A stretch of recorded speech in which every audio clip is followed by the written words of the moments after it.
అప్పట్లో new year అంటే December 31 night కాదు, స్కూళ్ళలో జరిగే ఆ రోజు సెలబ్రేషన్ వారం రోజుల ముందు నుండే ప్లానింగ్ మొదలయ్యేది.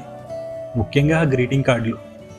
షాపుల ముందు గంటల తరబడి నిలబడి గులాబీ పువ్వులవో, నెమలి పించాలవో లేదా మన ఫేవరెట్ హీరో ఎవరికి ఏది ఇవ్వాలో అదో పెద్ద లెక్క.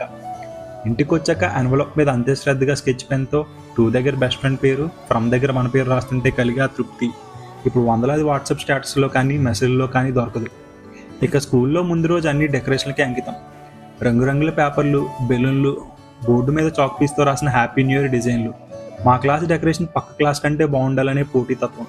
న్యూ ఇయర్ రోజు టీచర్లు, హెడ్ మాస్టర్లు గారు మార్కులు వేయడానికి క్లాస్కి వస్తుంటే గుండె దడ. ఈసారి బెస్ట్ క్లాస్ రూమ్ అవార్డు మనదేరా అని ఫ్రెండ్తో గుసగుసలు. చివరికి ఆ టెన్షన్ అంతా పోయి అందరం కలిసి కేక్ కట్ చేసి ఆ క్రీమ్ ఒకరి ముఖానికి ఒకరు రాసుకునే నవ్వుల్లో కరిగిపోయేది. కాలం ఎంత వేగంగా పరిగెట్టిందంటే ఇప్పుడు పార్టీలు ఉన్నాయి, పబ్బులు ఉన్నాయి, కానీ నిజం చెప్పాలంటే మన జీవితంలో బెస్ట్ న్యూ ఇయర్ సెలబ్రేషన్స్ అన్నీ ఆ స్కూల్ యూనిఫామ్లోనే, ఆ చిన్న క్లాస్ రూమ్ 4 గోడల మధ్య జరిగిపోయాయి.